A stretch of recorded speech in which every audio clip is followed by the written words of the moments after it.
So can you repeat your question? What is the question? So what is bhakti? How does it develop? So the question being asked is, what is bhakti? And how does it develop? The moment people speak of bhakti, people will get a conjure, the sort of lot of images will come, doing puja, being religious, right? So what is the meaning of bhakti? Bhakti in Sanskrit means love, another name for love. Okay. In English, it is called devotion. Okay. So now bhakti or devotion are the two words being used. The manifestation of bhakti we see in terms of doing some puja, being ritualistic, all those things. What is really meaning of bhakti? Okay. Something related to love is called bhakti. Let us see how it develops. That's your question.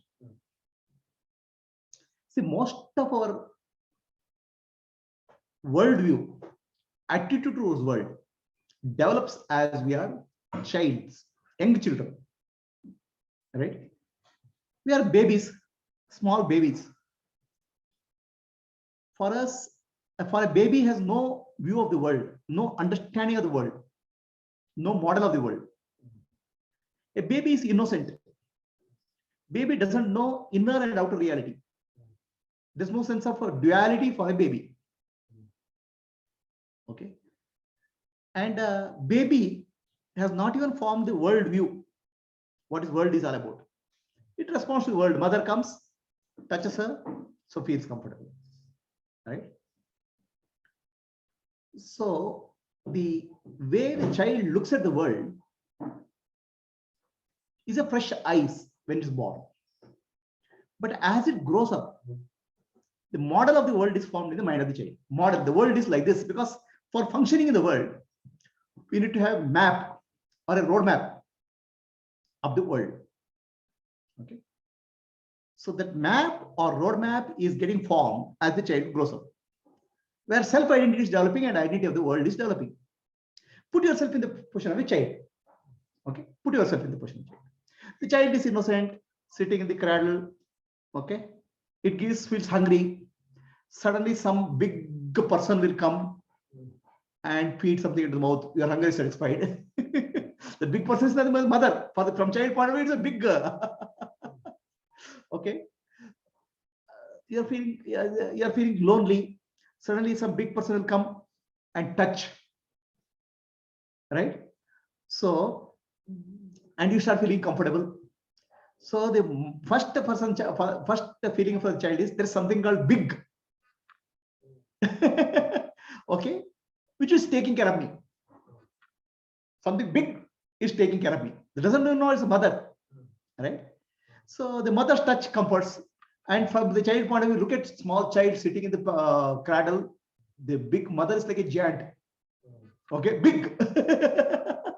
So something big, very comfortable, big is taking care of my every need.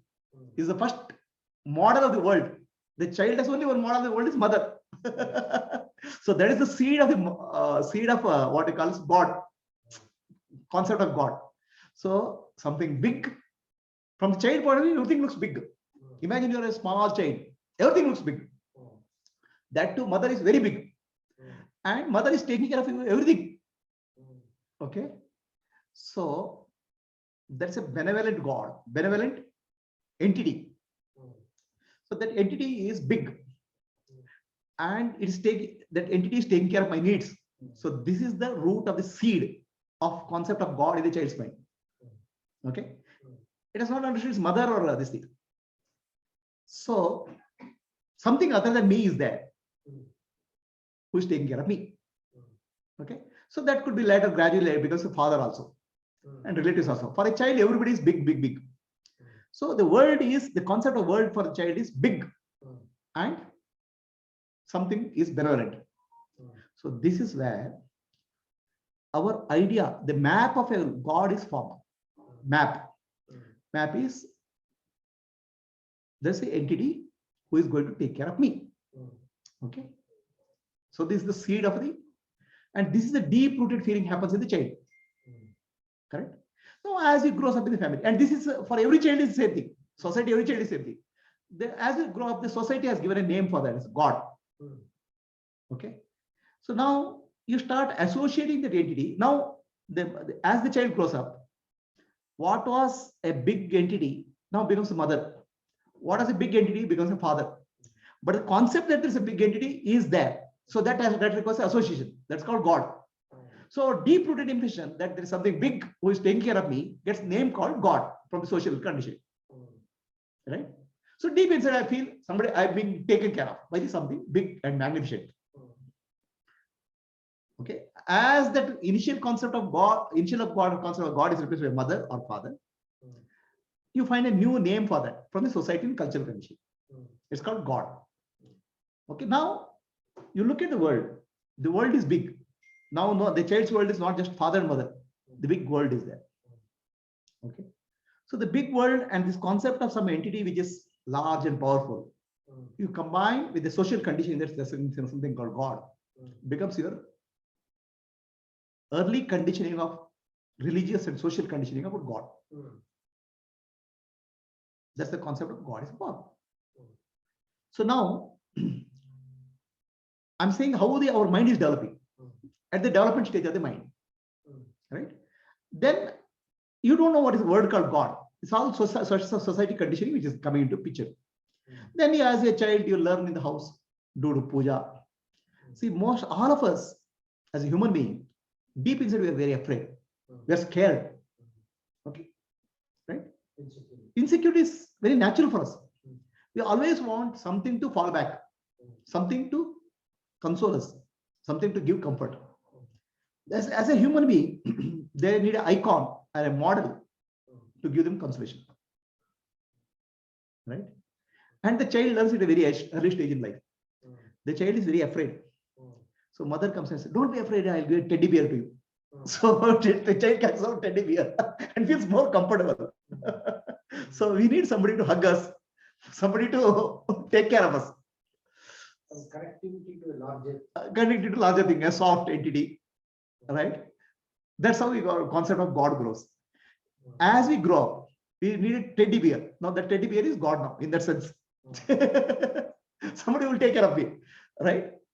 As a child, we had a teddy bear. As adults also, we have a teddy bear called God. Okay. I'm saying at the conceptual level. This is how the concept is developing. We can't understand and associate the concepts. This is how our mind has developed internally. Right? So even if you become old, the deep-rooted conditioning as the belief system, what is there in you, it doesn't go. So you start still looking for some entity bigger. Only thing is gradually as you grow up, you see the big world. The moment you see the big world, there's a fear develops because world is big, I'm small. Okay. But always there is a deep inside, I was small and there's a big world, the big giant came called mother who gave me. So now in this big world, also there's a big entity called God who will come and take care of me. Because out of fear, you want to hold on to something. Okay. So that's why many of the languages in the world, they use the word called fear of God. Have fear of God. Okay. The fear probably is the first level of first level for recognizing God. Not that I want to recognize God, but I am afraid. The fear is there. Insecurity is there when I see the world. So then also my association of a mother or father coming and consoling me, I associate an entity who will take care of me, who will hug me. That becomes a concept of a God in the earlier stage. Then society concept of God based on religion, culture, conditioning, God concepts get added. So now you are at a stage, young stage, where you don't have the ability of analyzing, is it right or wrong? So you start observing. That becomes a next level of God, the societal God. So you have a first level of God is your child has experience. Second level of God is society as a God. Society's conditioning of God. So this is how you grow up. Okay. So now where is the love for God is coming? So now it has to be translated to bhakti, devotion.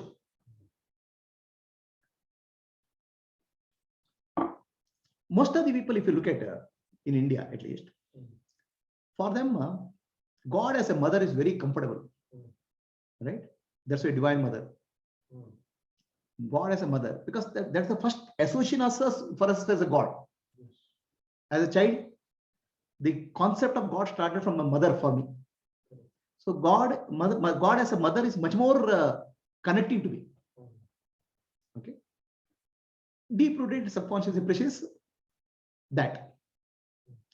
So now, what happens to as you grow up? You see the world and you try to get something in the world. Success. Okay. Everywhere there are challenges. The journey of life is not easy. The challenges are there. And you try to associate success in life with happiness. Success in life with happiness. So for me to become successful in life, something larger than me is required as a support. That larger than me becomes God.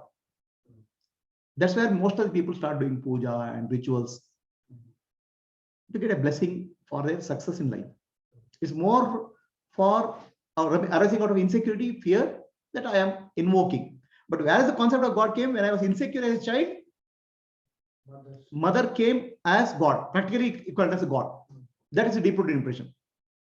So I started invoking God because my deep-rooted impression becomes, even as we grow up as adults, the child still doesn't go in us, the child experiences.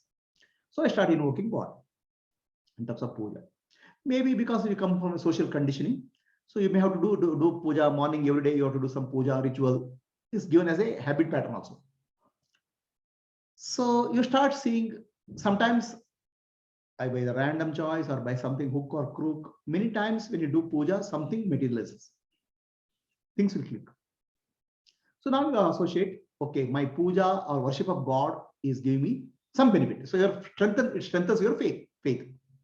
So why when you do puja or something happens is because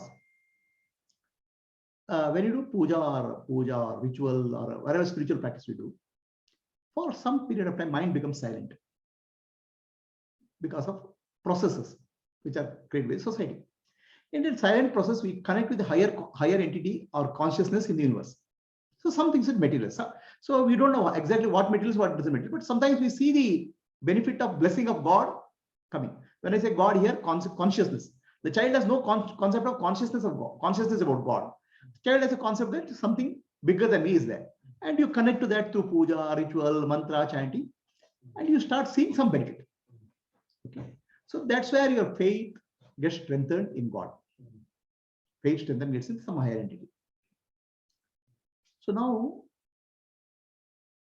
where does it get converted into bhakti? So these are all now unconscious process. Everything which I do in life is for getting me happiness, success. Why do I want happiness or success? Because that gives me happy. If I do this, I'll become successful, I'll become happy. Right?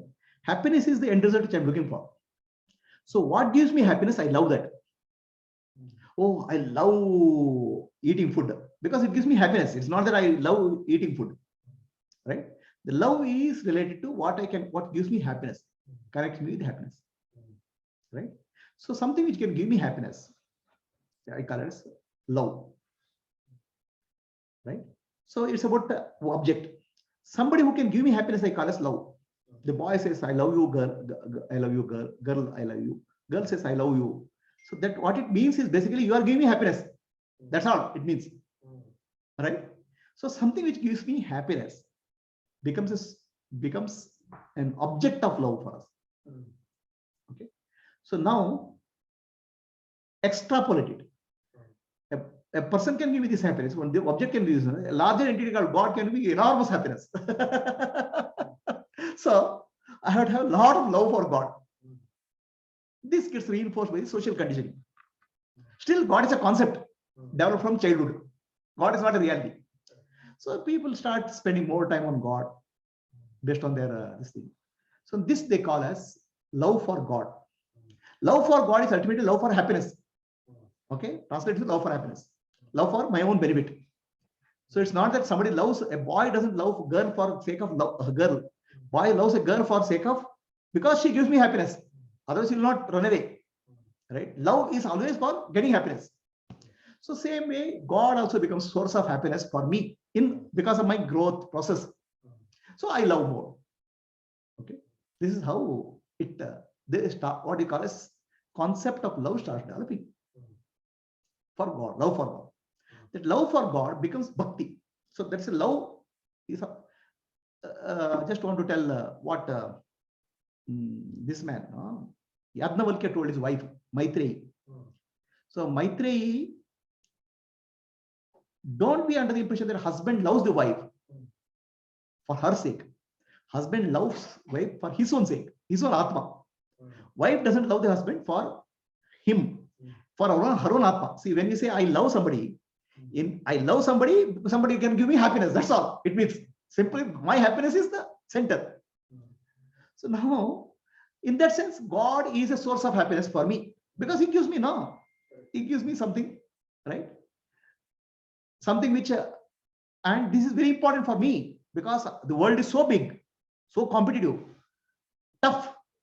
So any amount of help will be useful. So help from God is much more useful. So you don't have a concept of God who is benevolent, who will ask me. It's like ATM machine. I ask something, I'll get it. So this is where the love develops. This is initially it's called Kamya Bhakti. Kamya means desire oriented. I have a desire. So for fulfillment of desire, God becomes the means. God doesn't become the end. God is the means for getting what I want in life. It's called Kamya Bhakti. So many other people do puja. So God, I'm doing, please make my son get good marks. He has not studied well. So it's a Kamya Bhakti. Something to get. We say also, no, we do this, give me this, give me this. Yeah, give me this is Kamya Bhakti. Right? Because you have a concept that somebody is a big benevolent entity who is able to give anything you want. And that concept has developed from childhood. And you cry more, you'll get more also. So this is how it develops. Now, Kamya Bhakti, still unconscious Bhakti. Still everything is developed from unconscious. The childhood is unconscious. So as you start growing up, and many times when you pray and meditate, the benefit will come. Okay, your concept may be wrong. Benefit will happen because you are connecting with the deeper level of universe somehow. You are connecting with the higher entity unconsciously. So that way you get some blessing will come. So that strengthens your confidence that this is God is the real entity. So now, like this, most of the people spend whole life in Kamya Bhakti only. They don't come out of Kamya Bhakti. Kamya Bhakti means desire oriented, selfishness. God is only a teddy bear for me. Okay? Or if God is a father, Godfather. So whatever I want, He'll give. So God is the means, God is not the end. So this is first level of bhakti. Okay. So now gradually over a period of time, if you get people get maturity. So now they start questioning what I'm looking for in God. What is that? Right? So that desire to know God can come.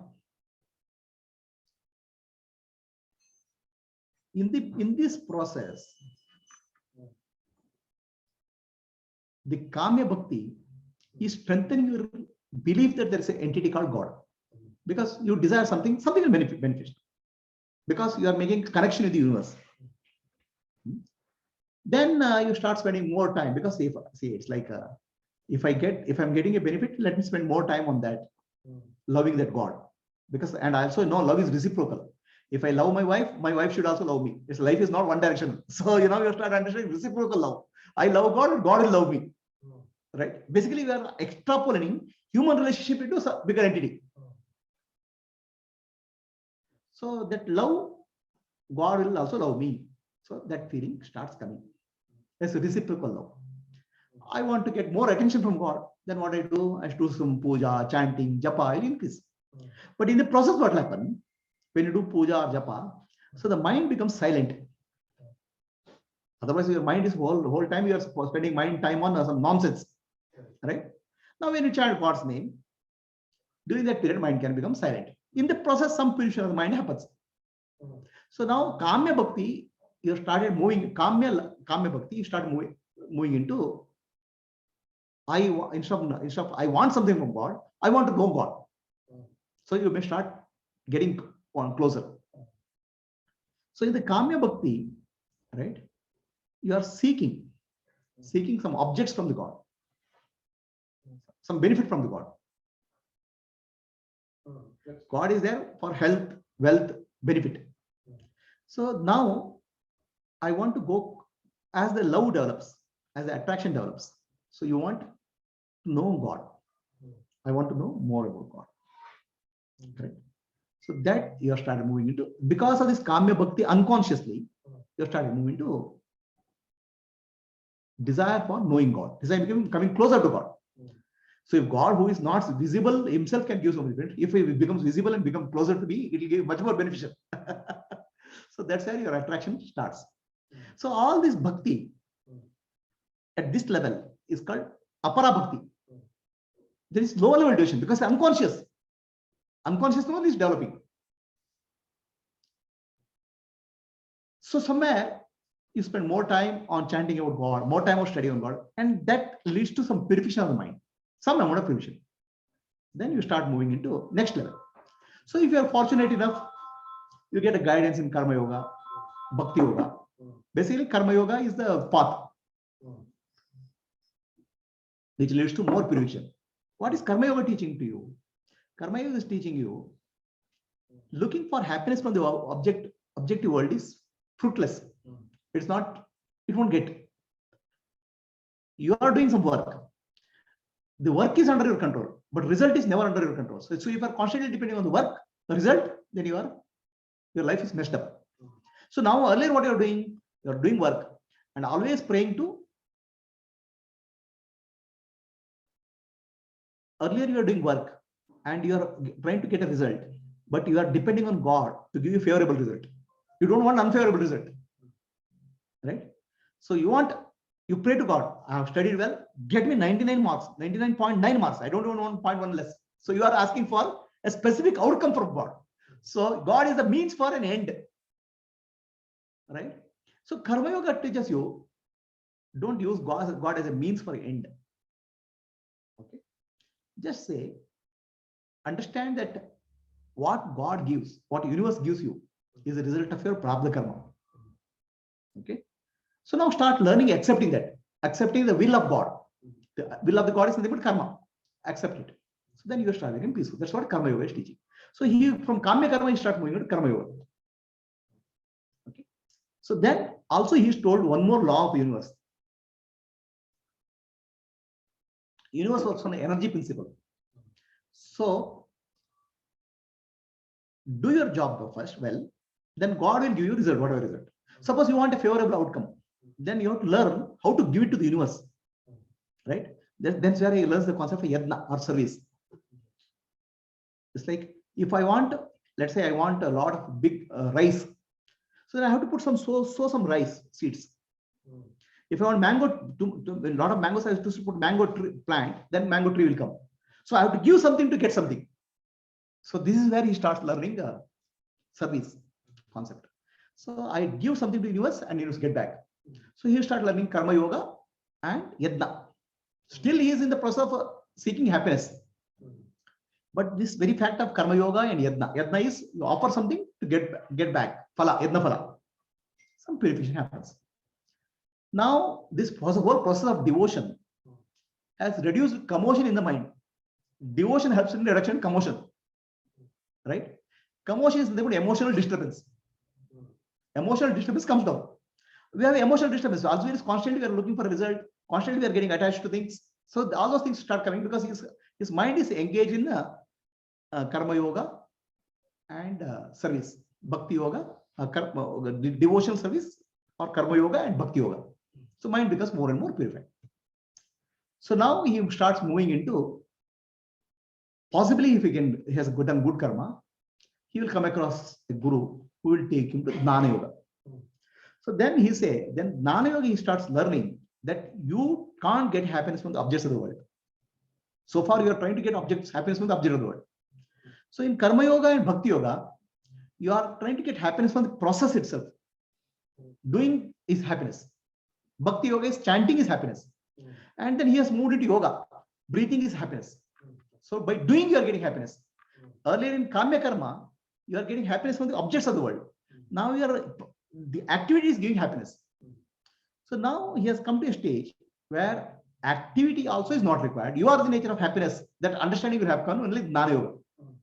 Because God, what you call as God, is none other than yourself. So far, he had a concept of God as an object, separate from me.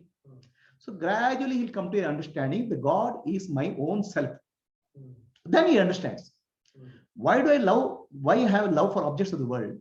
Because these objects of the world, right, give me happiness. That's why I love. That's why I love God. Okay. And why? What gives me happiness is love for me.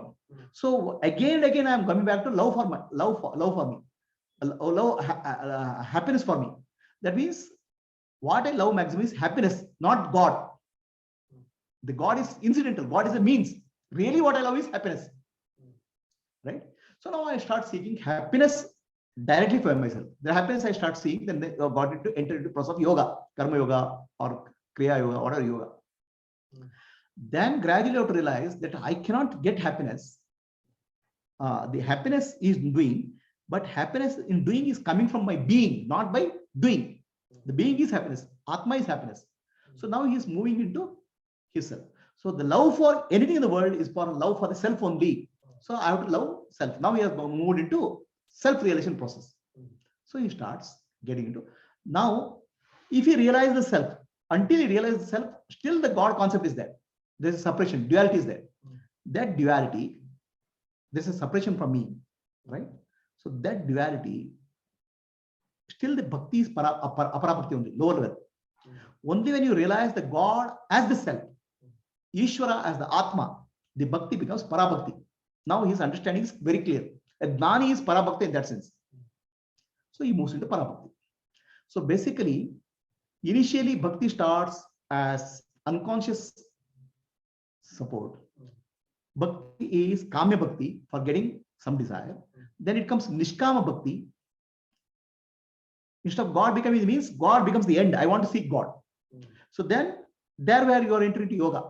So then nishkama bhakti becomes jnana. Okay. So the God is not to be sought. God is your Atma, innermost reality. So you are moved into nishkama bhakti. Nishkama bhakti level, you are in parabhakti, supreme love. Because now the object of love and the subject, they are not separate. In that sense, subject and object have become one. The God and the self have become one. That love is the highest love. It's called parabhakti. So now when we speak of bhakti, puja, ritual, these are all outer manifestations. Really what is happening is inner process is this. Does it answer your question? Yes. So from this, what we are saying is love is nothing but that connectivity with the infinite. And in the process of love, the external environment becoming calm and mind becoming calm will enable you to get more and more connected with the self. Correct. And the development of bhakti marga is only to actually bring you to that silence to see yourself. Correct. Can you repeat what you said? First statement you made is, what did you say? First statement. I am repeating it for this thing. So first statement you said. First is that the love is nothing but the connection for the infinite with us. The love is actually, first statement is, what you are saying is, love is the connection with the infinite. Okay. So the love, we love something which gives us happiness. Happiness means a feeling of expandedness, infinity. So love is for infinite. Okay. So I love a cup of coffee because the moment I drink a cup of coffee, I feel happy. The happiness is a state of expansion. Limitation goes. So the love is always related to feeling expanded, infinity. So that's your statement is correct. The love is for infinity. That's first level. First statement is correct. Next statement. The second statement. So the love is for really calming the mind. So now what will happen? Love is for really calming the mind. That's the question. So just let us look love. Understanding, you understand love, right? What is love? So let us say I eat a banana. I feel happy. Okay. So now I eat a banana. I feel happy. When I'm happy, I feel expanded. Expansion. That means I feel infinite when I eat a, whether it's banana or anything which my fulfillment is done, I feel happy. So really what will happen? So that when I want a banana, I crave for banana, mind is agitated, noisy. The moment I put banana into my mouth, mind becomes silent for some time. In that silence, what will happen? The bliss of the self is reflected in the mind. That bliss of the self reflection in the mind is called happiness. There you feel lose the boundary, limitations. So you feel expanded because bliss of the self is reflected in the mind. So in a sense, if I get an object of my desire, my mind becomes calm for some time, and that calmness gives me happiness. But the problem is I have not still understood the happiness came from Atma. For happiness came from self, I don't understand. Still I associate happiness with a banana or a cup of coffee or a car or a bungalow. But I want happiness. Happiness means feeling expansion. Mechanism of happiness I have not understood fully. I get something, I'm happy. So my happiness is focused on the object still. But what I don't understand is the happiness is not in the object. Happiness is in my own inner self. The mind has become calm and the happiness of self is reflected here. So that's why I have not done the inner journey. So second step is yes, get happiness I want. So really chanting. Oh yeah. So when you chant, what will happen? When you chant God's name, because you will start loving, chant God's name, mind calms down. In the calm down of the calming of the mind, the happiness of the self, bliss of the self is reflected. So you start feeling more blissful. So in that process, what will happen? You are getting more and more purified because now you are no longer looking for objects of the world. You are looking for chanting as a practice or breathing as a practice. Yoga is giving happiness. Activity is giving happiness rather than the result. Where is the heart connected with love? What is mind and heart? What is that? Say love is always from the heart. What does it mean? So the question is, love comes from the heart. What is the meaning of that? Okay. So we have two dimensions of our personality, head and a heart. Okay. Head is thinking, logic, emotions, thinking, logic, reasoning. Right. That's typically our left part of the brain. Right part is feeling, emotions. Okay. The whole work battery is called Shiva and Shakti. Left part is called Shiva. Right part is called Shakti. Shakti is the right brain. Right brain. I'm not speaking of brain as a consciousness, but consciousness reflected through brain. So the brain, or right part, is called heart, which is feeling.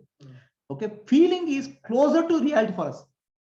Okay, compared to thinking. Thinking is away from the reality. So if I think of a banana, I'm still away. But if I feel banana, I'm closer. Right? The feeling is closer to reality. Feeling comes from the right part of the brain. That's called our heart. So anything related to the feeling, deep-rooted feeling. So that is processed in the right part of the brain. So that we call as heart center. It's not physical heart. The heart center is the processing of the consciousness which connects our body much more closely. See, for example, I feel this banana. Okay. I feel more connected with the banana. Whereas if I think of banana, I'm still away. Thoughts, the head is just a conceptualization. The feeling is experience. In that sense, the feeling connects you with a God or higher reality compared to thinking. Thinking, still your gap is there. The feeling part is called heart. Thinking part is called head. The feeling part is related to the entire body mind processing. Okay. Now the heart is the center because heart in this is a physical heart or emotional heart. So we start feeling of emotions or love or disturbance which happens in our body mind complex at this center. What happens now? When you are angry, first thing is your heart has to respond. Right? Whole body mind complex has to respond from heart. The heart is the center from which response to situation comes for the feeling. Right? Similarly, when you calm down, the heartbeat slows down. So this is the center where you are able to see the feeling in operation at the deeper level. That's why heart and head. So now, as we chant, the mind becomes silent. How is the heart affected? And does heart also become silent? That feeling also stops for going further into connectedness?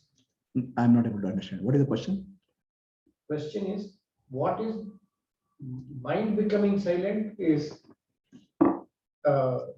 obviously it is giving happiness. But then that you said it's because of the feeling aspect and not because of the mind aspect. The logic or thinking always creates disturbance in the mind. Because it's removed from the reality. Logic, thinking is always about the past or future. Feeling is about present. So in the present moment, our mind has the ability to calm down. Okay. Ability to calm down. Yeah, it calms down. Now, what is the next step? How there's still a feeling for whatever I'm thinking in the mind, right? This feeling, it is still Apara Bhakti. Apara Bhakti is low level feeling only. Because your concepts are not gone. From there, how the heart is transcended for Para Bhakti. Okay, so the question is, feeling is still in the heart level, which is still in the body level. So from there, how do you transcend into higher level? Okay. So this is actually, there's a question. So the question is from feeling, which is still at the body mind level. So you start going to higher level. So the feeling, when your feeling fully develops, okay, the heart is more developed. You start feeling connected to the universe much more closely compared to head. Understand? So because the heart or the right brain or the heart center, okay, has a deeper connectivity to the universe compared to the head center. Right? That's how natural response is. Something is coming, immediately my heart has to function. Right? Let's say I'm going in this thing, a snake comes, immediately my heart has to function, not the head. So feeling is much more connected to the reality compared to the head. So that way heart is more connected to reality. So when the mind comes down, so the feeling becomes much more purer. You feel more and more connected to the universe. This is where immanent realization is there. Immanent is, I feel more connected to the universe, connected to the God and world. Still it's immanent, because still the God is a concept. Okay. How do you transcend this concept?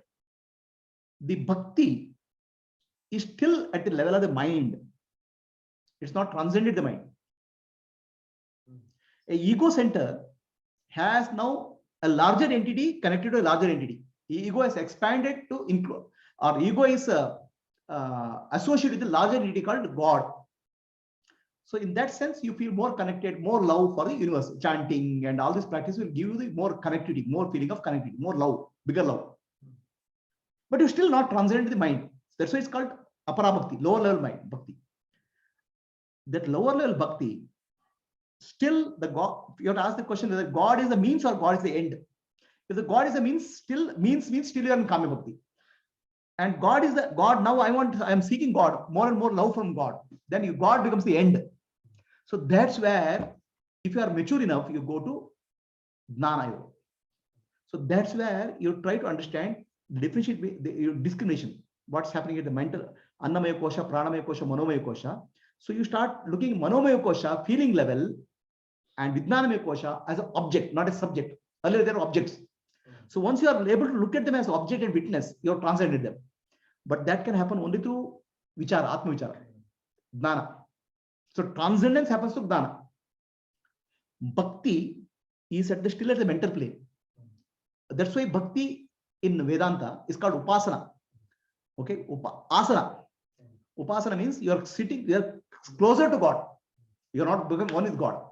So the closer to God still comes a mental concept. I'm closer to God. People, bhaktas will feel I'm very close to God. God loves me. So that closer to God is called Upasana. Still, there's a gap. So now a bhakta typically goes through 4 stages.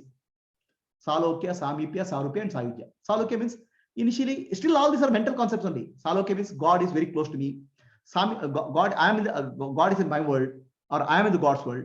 Samipya means God is very close to me. Sarupya means, oh, I feel like I am God. God's quality I have developed. Divine quality I have developed. Sayutya means I am one with God. So he'll go through some stages of purification, progressive purification. But from there, transcending from the mental level to the Atma Dhnana requires Dhnana Yoga, which means now from Annamaya Kosha, Pranamaya Kosha, Manomaya Kosha, he has to move into Vijnanamaya Kosha, Dhnana. So Dhnana, with Dhnana, Shravana, Manana, Nididhyasa, he can transcend the Vijnanamaya Kosha also. Does it answer your question? Yes. And in the state of Gnani now, he's already one with the infinite. So, is that, what is that Parabhakti then? So, the question is, what is Parabhakti? So, Gnani has already become the infinite. Okay. Then what is the question of Parabhakti? So, Bhakti means love, right? The love is possible. Bhakti or love means same thing. What is the difference between love and Bhakti? Bhakti from far off, love is from within. No. Bhakti and love both are same. Okay. Only apply it different ways. In Sanskrit, there's a beautiful name. Love for my friend is called Sneha. Okay, same terminology, but given gradations.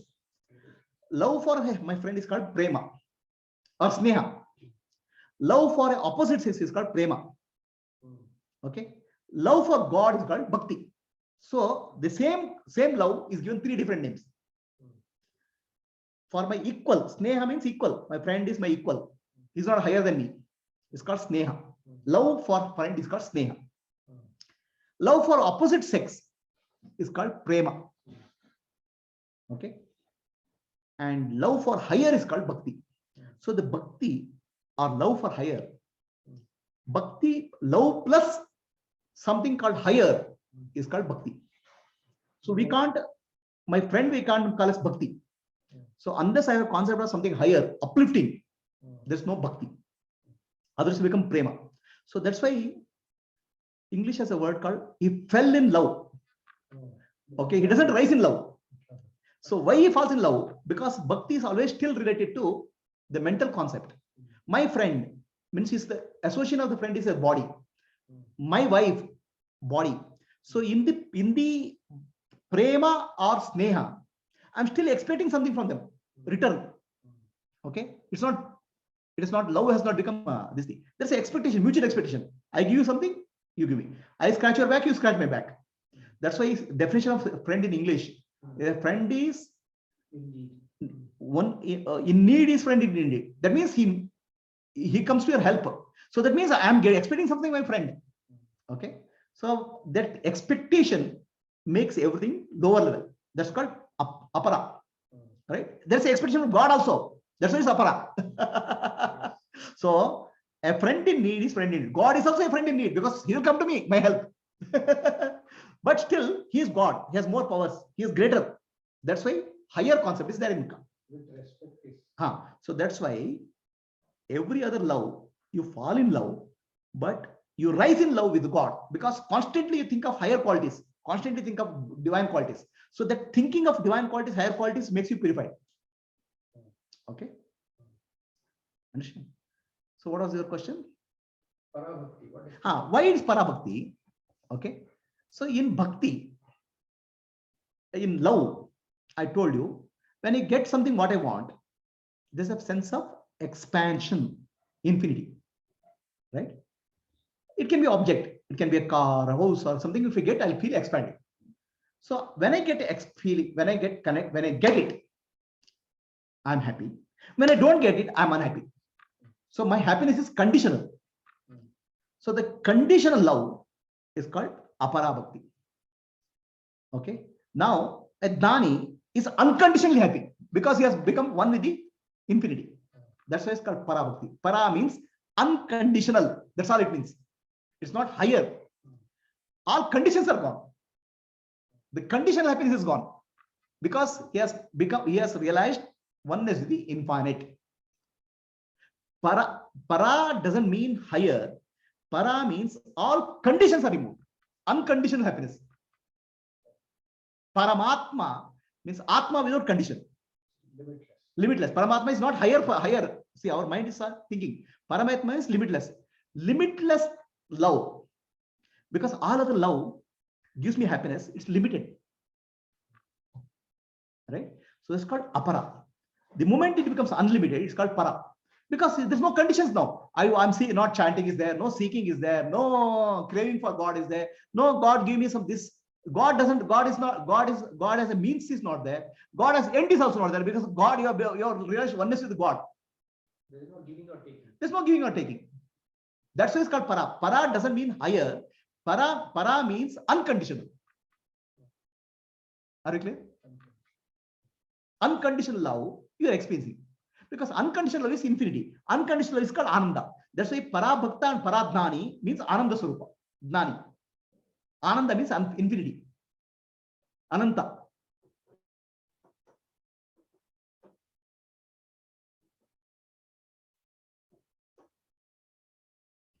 So the development is only for development of bhakti is for actually initially for calming the mind and then for Jnana.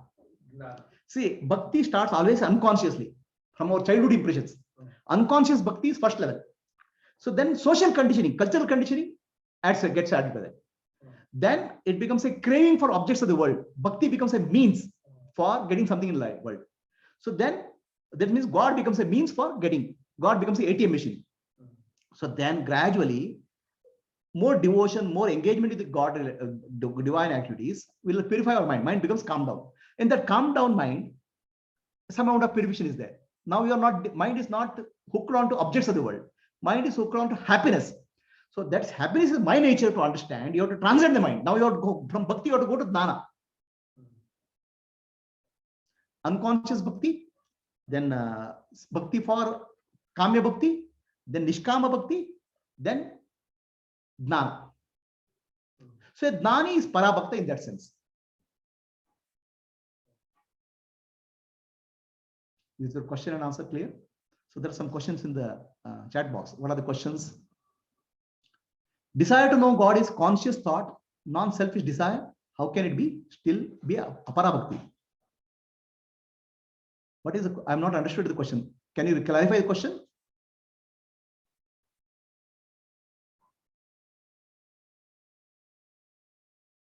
What is the question? Okay, I got the answer. Then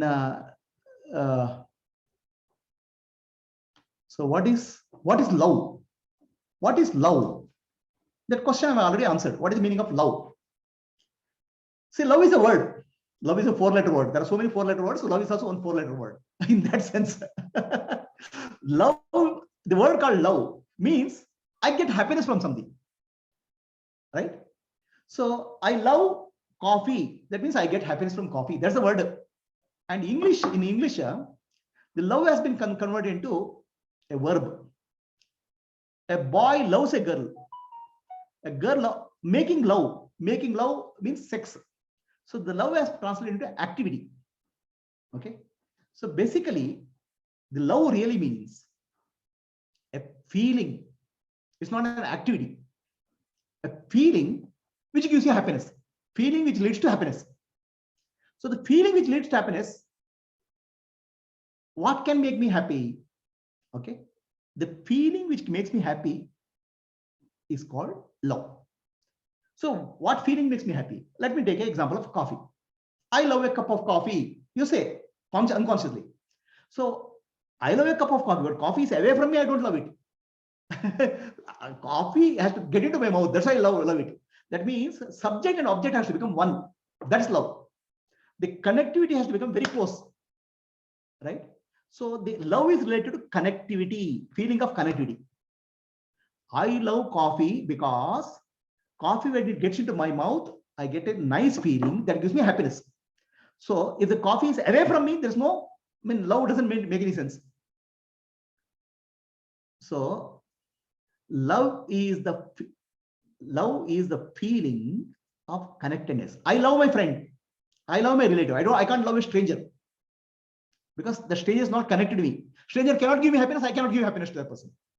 So a connectedness, there's a possibility of feeling, giving me happiness, getting happiness. That connectedness feeling is called love. Are you getting what I'm saying? The love is also associated with connectedness. Some connection is required to make me happy. Otherwise, it's not happy. So there's somebody in Africa. I have no love for him because he's not connected. That's why he cannot give me happiness, or I cannot give him happiness. Right? But my friend can give me happiness.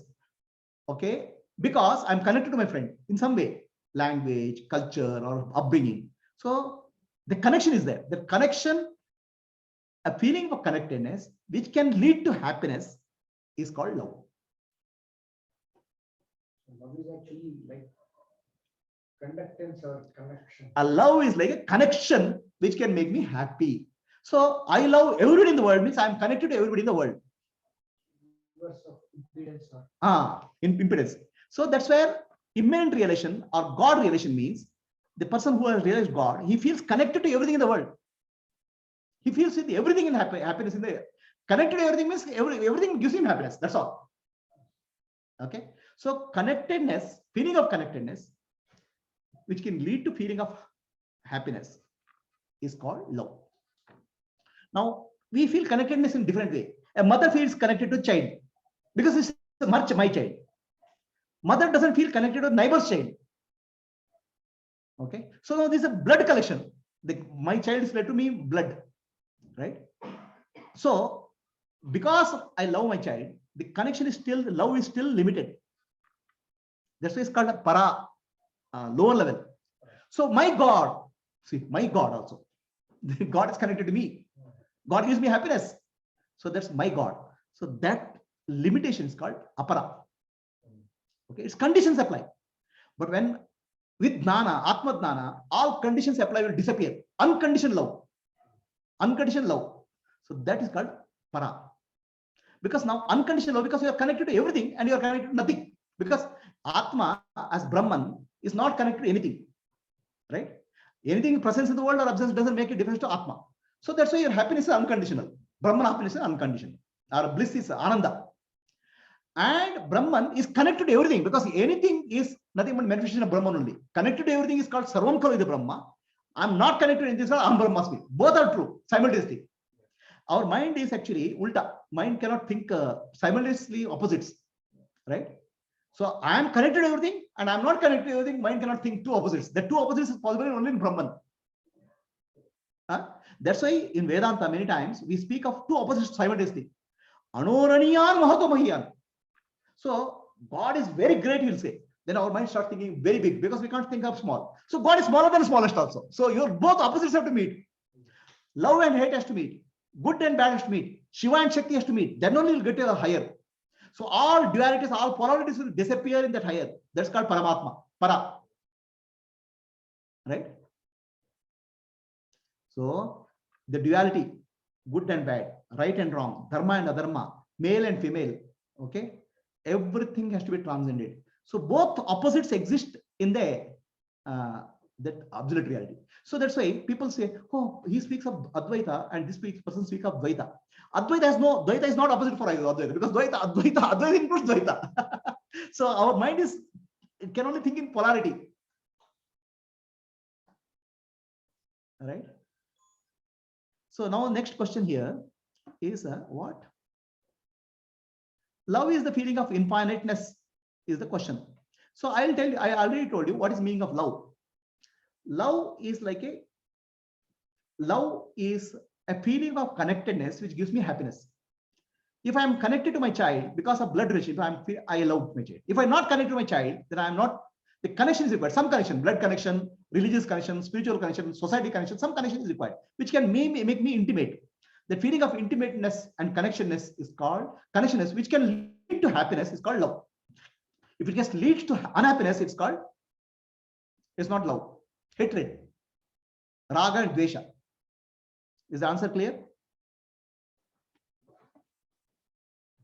So anybody else has any questions? So shall we close this question called love?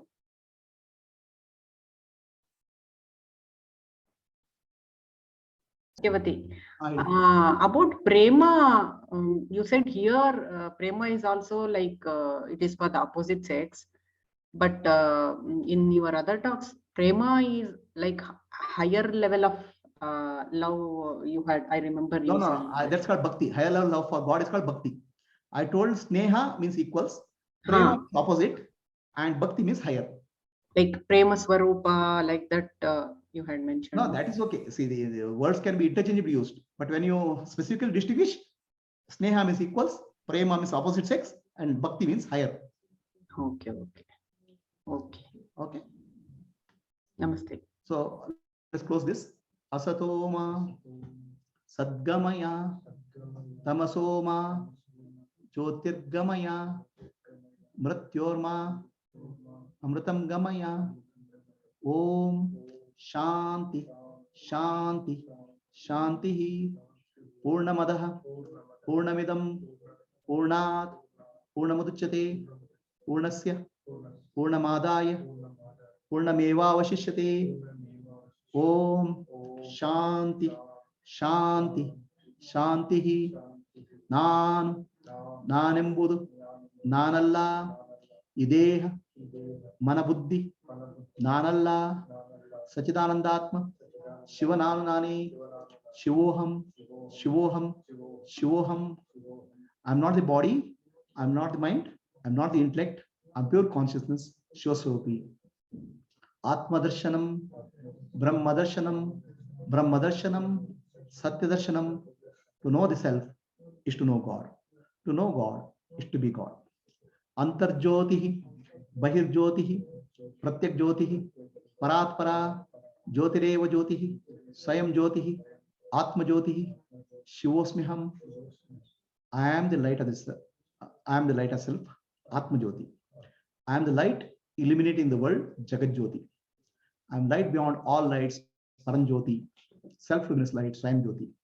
Lokaha Samastaha, Sukhino Bhavantu, Lokaha Samastaha, Sukhino Bhavantu, Lokaha Samastaha, Sukhino Bhavantu, Harihi Om, Shri Gurubhyo Namah, Harihi Om.